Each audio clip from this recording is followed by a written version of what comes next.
En France, un restaurant sur deux met la clé sous la porte 3 ans après son ouverture. Pour espérer survivre plus longtemps, la solution, c'est bien sûr de savoir cuisiner des bons petits plats appétissants, mais surtout de réjouir les papilles des clients pour avoir la meilleure réputation possible. Génial! Super endroit! Excellent! Très beau restaurant! Une réputation générée de plus en plus par les avis des clients sur des sites comme TripAdvisor, La Fourchette et depuis quelque temps Google qui s'y met aussi avec sa notation à base d'étoiles. Et souvent, les clients se lâchent. À éviter absolument! Grosse déception! Très très décevant! Mais face à ces critiques, les restaurateurs comptent aussi sur les avis professionnels des guides gastronomiques qui peuvent booster leur fréquentation. Une chose est sûre, toutes ces critiques, qu'elles soient sur Internet ou dans les bons vieux guides papier, ont le pouvoir de vie ou de mort sur les établissements. Mais vous avez qu'à venir faire la bouffe ici, tous les jours. On fait tout maison, nous, bande de gros nazes.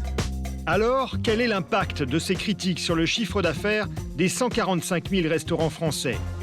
Et comment les restaurateurs contre-attaquent-ils face à ces déferlements d'avis?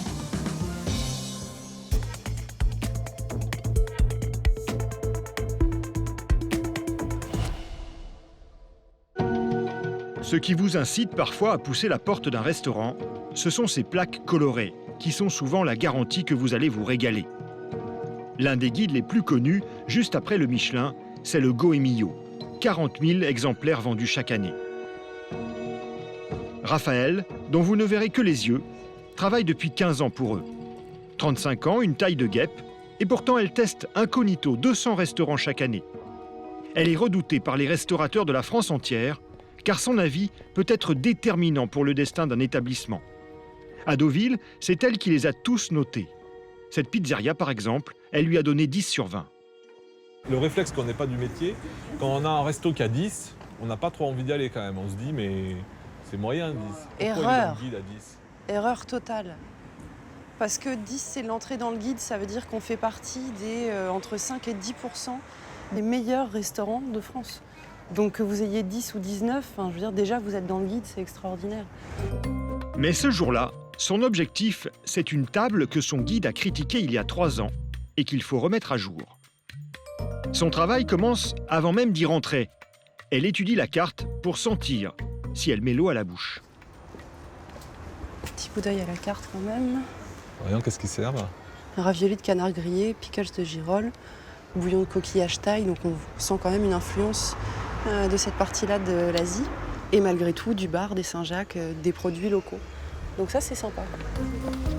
Pour découvrir comment elle travaille, notre équipe s'invite à sa table équipée d'une caméra cachée. Bonjour. Elle a réservé pour 4, comme un simple quidam, mais chacun payera sa note. Le restaurateur ne doit pas savoir qu'elle est enquêtrice, car elle ne veut pas bénéficier d'un traitement de faveur. Et sa méthode est toujours la même, prendre systématiquement un menu découverte. Alors, qu'est-ce que c'est que ce menu découverte ? 69 €, c'est bien parce que j'ai vu qu'il y avait des plats de 34 €. Donc pour 2 fois plus cher qu'un plat, t'en as 4 fois plus. Et puis en plus, tu vois vraiment la cuisine du chef. On essaie de prendre des préparations variées. Si tu prends un poisson en entrée, tu prends une viande en plat. Une fois installé, il ne lui faut qu'une minute pour décrypter l'ambiance, voire carrément l'âme du restaurant. Alors, première impression, qu'est-ce qu'on repère ? C'est un restaurant élégant, qui est cohérent, c'est bien entretenu. En tant que client, on aime bien aussi parce qu'on se dit que si on avait une table sale, mal nettoyée, mal entretenue, on se dirait que c'est la même chose en cuisine. Bon, là, il se trouve que c'est parfait et qu'en plus, on a la vue sur les cuisines et on peut constater que c'est propre, que c'est organisé, qu'on ne se crie pas dessus. Pour noter le restaurant, elle utilise la grille fournie par son employeur avec toute une série de points à vérifier. Comme par exemple la prise de commande, l'attrait de la carte ou la déco générale. Parmi les plats qui vont défiler, il y en a un qui va particulièrement la séduire. Ce bouillon thaï avec des pâtes italiennes, des encornets et des moules normandes. Et là, c'est bien parce qu'on voit la cuisson des pâtes al dente, les champignons, il y a un côté terre-mer. Et en plus, comme ça, on peut voir l'encornet, la fraîcheur, la cuisson, la texture. Et comment il a été cuit surtout. Là, on a une histoire dans cette assiette. On se balade entre la Normandie et l'Asie. Après 2 heures de dégustation, l'addition est salée, 70 € par personne. Raphaël sera intégralement remboursé en remettant sa note de frais dans 2 jours, en même temps que son évaluation du restaurant auprès de la direction du Goemio. Merci. Au revoir. Au revoir. Pour ce travail d'enquêtrice, elle est payée 3 000 € par mois. Mais pour noter les 3 800 restaurants du guide chaque année, le Goemio fait aussi appel à des critiques au profil plutôt inattendu. Au siège, à Paris, ils ne sont que 8 employés, dirigés par Côme de Chérizet, le patron qui a repris la marque il y a 7 ans. Créé en 1972, le guide réalise aujourd'hui un chiffre d'affaires de 3 millions d'euros. Aujourd'hui, c'est l'heure du verdict en mode vidéoconférence avec Marc, le rédacteur en chef, Je vous mets en conférence téléphonique. et Raphaël au téléphone. Bon, mais écoute, on est avec Marc. Toi, tu as fait une table lundi intéressante. C'est 2 chefs, un Deux couple. chefs, c'est un couple Voilà, franco-coréen. d'accord. Et ils ont vraiment apporté leur vision. Les produits sont très beaux, les produits sont très bien traités, tout est net. Les desserts étaient superbes aussi. C'est pas forcément facile de réussir à la fois le salé et le sucré. Et le verdict de ta grille, c'est quoi? On est plutôt à un très bon 13,5, ouais. 13,5, d'accord. Ouais. Et plus sur certains plats. Marc, toi qui as relu la grille, tu valides? Oui, je dirais même, de mémoire, je ne crois pas qu'on ait de notes comme ça à Deauville, ce qui veut dire qu'il va passer en tête sur la ville, ce qui est très bien. Et des tables modernes, et Deauville en a besoin. Goemio emploie certes ses 2 enquêteurs salariés, mais pour tester les 3 800 restaurants du guide, en plus des 1200 du site web, ils ont aussi recruté des passionnés de gastronomie dont ce n'est pas le métier. 2019 en gris. Et leur nombre, pour couvrir toute la France, est pour le moins surprenant. Alors, nous avons en permanence 25 enquêteurs qui battent la campagne. Vous me dites qu'il y en a 25. Sur les 25, comment ils sont rémunérés? À la différence de nos confrères qui ont des salariés, nous avons fait le choix d'avoir des gens qui sont dans la vraie vie. Nous avons un chauffeur de bus, un prof de fac, un ingénieur. Donc des gens qui ont un travail à côté. Le chauffeur de bus, il conduit des bus toute la journée et il a comme passion la restauration. Et donc on lui rembourse un forfait selon le niveau du restaurant qui va de 25 à 80 €. Et par ailleurs, il a une rémunération d'auteur parce qu'il remplit la grille et parce qu'il va écrire, donc se donner le mal de pouvoir écrire un texte, qui est de 30 € par établissement. Là, effectivement, avec 30 €, on ne peut pas vivre, on ne peut pas décemment gagner sa vie en faisant cette activité. C'est pas un métier, c'est une passion. Effectivement, il ne s'agit pas d'un job, mais franchement, celui qui voudrait faire, par exemple, que ça, et qui ferait 50 tables par mois, ce qui est faisable, hein, au bout du compte, s'ils ont entre 1 500 et 2 000 €, ils ne trouvent pas ça négligeable du tout. Hein. Ensuite, on s'attache à ce que nos enquêteurs aillent sur leur lieu de vacances. Ils partent en vacances à leurs frais. Et sur leur lieu de vacances, c'est eux qui nous proposent en disant « Je pars à Deauville, j'ai repéré qu'il y avait telle et telle table, j'aimerais pouvoir enquêter telle ou telle table. » Donc il n'y a pas de frais d'hôtel qui sont remboursés, Non. ni de frais kilométriques. Non. Pourquoi? Parce qu'encore une fois, c'est leur passion, c'est leur motivation. Des amateurs passionnés et peut-être insuffisants en nombre. Conséquence, pas facile pour un restaurant de se faire repérer par le guide. Cela peut prendre du temps et relever de la loterie. Mais quand le Goemio décide de s'arrêter chez un chef doué, cela peut changer son destin. Pour le comprendre, direction un petit coin isolé de France, au cœur des montagnes ardéchoises. Dans le village des Vances, qui compte près de 3000 habitants. C'est ici qu'un cuisinier belge a décidé de tenter sa chance en 2013. Bonjour. Bonjour, chef. Bonjour, Piet Uzentrout, c'est son nom, a investi 1 million d'euros dans ce restaurant gastronomique. Il y pratique une cuisine inventive, comme cet agneau fourré au foin, ou ces fruits de la passion garnis de crème de foie gras, d'œufs de truite et recouverts d'une feuille de plante aromatique à l'incroyable goût d'huître. Le chef a déjà fait ses preuves dans son pays natal, mais installé en France, il a dû repartir de zéro. En Belgique, je suis connu, ici pas. Donc on en a vraiment galéré. Hein. La bouche à oreille, ça le fait un peu, mais on faisait faillite dans les 3-5 mois. Une situation qui devient rapidement catastrophique. Avec 12 salariés à payer et une salle très peu remplie, au bout de 4 mois d'exploitation, il est à l'agonie. Jusqu'au jour où il découvre une bonne surprise qui va tout changer pour lui. Un journaliste belge qui m'appelle, il me dit « Félicitations, Pete, tu es découverte de l'année dans le Goemio France 2014. » Je dis « Quoi ?» Ils sont venus, je ne les ai pas repérés. Et voici la critique qui a sauvé son restaurant. Un joyau de la couronne de Belgique s'est posé en Ardèche. Le chef passe de table en table, explique, commente, jusqu'aux superbes desserts qui ont aussi leur histoire. Le Goemio le propulse parmi les meilleures tables de la région. Eric. Du coup, Ça va? dès le mois suivant, la fréquentation de son établissement augmente de 30%. Le chef et son fils peuvent souffler.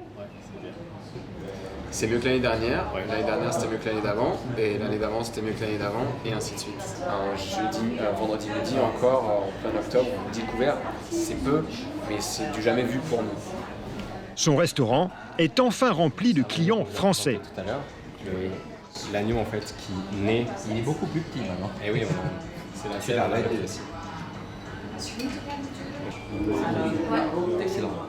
Et toujours de Belges. Là, on est des gourmands, hein. C'est pas qu'on mange que des frites. Hein. Vous allez le recommander à ce restaurant? Oui, probablement. Surtout à ma femme. 4 ans plus tard, les distinctions se sont accumulées sur la porte de l'établissement. Le Michelin a rejoint le Goemio. Une critique, ça peut booster un restaurant, mais ça peut aussi le faire mourir. D'autant plus qu'avec Internet, n'importe qui peut s'improviser critique. Sur TripAdvisor, La Fourchette ou encore Google, on trouve des centaines de milliers d'avis sur les restaurants en France et dans le monde. Il y a les commentaires dithyrambiques. Excellent, personnel très agréable, service rapide et hamburger délicieux. Emplacement idéal et surtout, c'est climatisé. Et les très négatifs. Et ceux pour le même restaurant. Le hamburger, médiocre, un goût fade, tout est mou. Sur ces sites grand public, tout le monde peut s'improviser critique. Nul besoin d'être un professionnel de la gastronomie pour donner son avis. Démonstration. Nous allons évaluer un resto dans lequel nous n'avons jamais mis les pieds. Commençons par lui donner les pires notes pour le service, la qualité de la cuisine et le rapport qualité-prix. Et puis, le coup de grâce. Rédigeons lâchement une sentence de mort que nous avons retirée depuis. Burger gras, frites molles, musique des années 80 débile, serveur trop familier, je déteste. Et voilà comment, en moins de 2 minutes, il est possible de ruiner la réputation d'un établissement. Car ces avis à l'emporte-pièce, de bonne comme de mauvaise foi, sont lus par des millions de Français tous les jours. Alors, les restaurateurs craquent et s'énervent. Parfois, violemment. Alors là, j'en ai plein le cul. Voilà, je dois vous le dire. Mais alors, plein le cul, hein? Il y a plus d'1 an, ce chef a fait le buzz sur Internet. Son coup de gueule a dépassé le 1 million de vues. Ce qui a déclenché sa colère, 3 mauvaises critiques qui peuvent sembler insignifiantes. On lui reproche la taille de ses magrets. Un quart de magret dans le menu. Ou des saveurs trop appuyées. La bergamote prend le dessus et explose le palais, donc on ne sent plus rien. Des avis qu'il trouve injustes et qui pourraient faire fuir les clients. D'autant plus que lorsque ces critiques lui tombent dessus, il vient juste d'investir 400 000 € dans ce restaurant 3 mois auparavant. Ces avis, qui mettent en péril son business, le font sortir de ses gonds. Un magret de canard coupé en 2, grand chef. Si un demi, ça fait pas un quart chez moi. Donc moi je mets un demi et pas un quart. Premièrement. Deuxièmement, la crème au citron bergamote. Bah oui, elle a le goût de bergamote, espèce de trou du cul. Hein, forcément, puisque c'est du citron à la bergamote. Donc moi, j'en ai plein le cul. Ça, c'est un message pour tous mes amis restaurateurs, quand on marre de ces putains de messages sur TripAdvisor à la con. Il y a un moment donné, faut arrêter, là. Vous prenez pour quoi, là? Vous avez tous un Thermomix chez vous, là? Ça y est, vous prenez pour des grands chefs? Mais vous avez qu'à venir faire la bouffe ici, tous les jours. On fait tout maison, nous. Bande de gros nazes. Oui, je suis énervé, là. Oui, là, je suis vraiment énervé. Vous m'avez cassé les couilles. Tous. 1 an et demi après ce coup d'éclat, nous avons retrouvé ce restaurateur à Saint-Égulphe, près de Fréjus, dans le Var. Vincent Durin s'est depuis calmé, mais il n'a pas rangé son couteau. Jamais il n'aurait imaginé que sa vidéo ait un tel écho, surtout auprès de ses confrères. Beaucoup de soutien, beaucoup de gens de la profession m'ont appelé, et même Monsieur Gomez m'a appelé, quoi. Donc c'est le cuisinier de l'Élysée, quoi. Donc il m'a dit, voilà, je comprends tout à fait ce que vous vivez, etc. Même Monsieur Etchebest m'a appelé, il m'a dit, bon bah voilà, c'est compliqué, mais faut pas faire attention à tout ce que, voilà, il faut rester, faut essayer un peu de rester en retrait, quoi. Allez, poisson, hop. Allez, le filet de maigre. Voilà. Avec cet incident, Vincent a compris qu'il ne peut pas miser toute sa réputation uniquement sur la qualité de sa cuisine. Avec sa femme, ils ont pris conscience qu'il doit sortir de ses fourneaux pour aller au contact de ses clients. Ainsi, ils pensent qu'ils auront plus de scrupules à écrire de mauvaises critiques sur Internet. Il est coulant. Il est coulant. Messieurs, dames, ça a été? Super, c'est régalé. Bonne surprise. C'est vrai? Ouais. C'était délicieux. Franchement, ouais. Et puis j'ai vu sur Internet, c'est lourd là. Ouais. Ça y est, parce qu'au début, je me dis, je connais cette tête. Le coup de gueule. De l'époque, j'avais vu. J'avais trouvé qu'il avait raison, quoi. Parce que je veux dire, si des concurrents se permettent de dénigrer ou des gens se permettent de dénigrer alors que nous, on s'est vraiment régalé. Nous, par contre, on va mettre un avis, mais ça sera vraiment un bon avis. Vous allez mettre un avis? Ouais. Sur TripAdvisor, sur plein de sites qu'on connaît, on va lui faire de la pub. Parce que c'est vraiment très bon. Ça vous fait plaisir, ça, d'entendre ça? Oui, bien sûr, ça fait toujours plaisir d'entendre des gens. Mais le problème, c'est que c'est plus facile à dire des mauvais que des biens, en fait. Vincent, comme beaucoup d'autres chefs, fait toujours ce constat amer. Les plateformes d'avis sont devenues incontournables. Des critiques négatives affectent aussitôt le classement qu'un restaurant occupe dans une ville et évidemment son chiffre d'affaires. Il ne faut pas se leurrer, TripAdvisor et tous ces sites apportent énormément de monde. Je veux dire, vous êtes classé premier, demain vous êtes 20e, oui, c'est sûr que votre chiffre d'affaires, il va le ressentir, ça c'est sûr, c'est évident. Je sais pas, c'est incalculable, mais vous n'avez pas la même visibilité. Le gars, il est sur son iPhone, il a les 3, 4, 5 premiers, voilà, il va cliquer sur les premiers, il est un peu fainéant, il va pas aller voir ailleurs, quoi. Il va pas faire toute sa page pour aller chercher un restaurant, quoi. 15 h, fin du service. 3 heures de pause, durant lesquelles, d'habitude, les restaurateurs peuvent se reposer un peu. Pas pour Vincent et son épouse. À peine rentré chez lui, le couple se dirige à l'étage, dans son bureau, et il se connecte aussitôt sur Internet. Qu'est-ce que vous faites là? Là, on va aller consulter donc les derniers avis qui ont été publiés sur notre page. Alors, le dernier message. On a de la chance, c'est un bon. Donc, cuisine raffinée et généreuse, une excellente adresse à Saint-Égueux. Merci beaucoup. C'est toujours stressant là, quand vous consultez? C'est comme à l'école, hein. C'est toujours bon d'avoir une bonne note que d'avoir une mauvaise. Hein. C'est la même chose, hein. En fait, on retourne à l'école. On retourne à l'école, en fait. Tous les jours, quoi. Ouais, tous les jours. C'est ça qui est complètement fou, quoi, en fait. C'est toujours votre épouse qui répond? Ouais, c'est toujours elle. Moi, je dicte des fois, quand c'est plus des messages un peu négatifs. Ça me prend 2-3 jours avant de répondre à un message négatif. Parce que sinon on s'énerve? Ouais, on dit des choses comme j'ai dit dans la vidéo où j'étais sanguin et que j'ai pas réfléchi. Donc des fois ça apporte des bonnes choses, des fois des mauvaises, mais c'est vrai que ça prend 2-3 jours. En poussant son coup de gueule, Vincent a trouvé une première parade contre les avis des clients. Car cette petite vidéo lui a ramené 30% de fréquentation en plus pendant 3 mois. Entre les critiques de guides gastronomiques, les contributions d'internautes sur les plateformes d'avis qui disent tout et son contraire, de plus en plus de Français ne s'y retrouvent plus et préfèrent choisir leur restaurant différemment. Juste en regardant les jolies photos de plats postées sur les réseaux sociaux, surtout sur Instagram, en ce moment très en vogue. Un bouche à oreille virtuel, souvent orchestré par les restaurateurs eux-mêmes.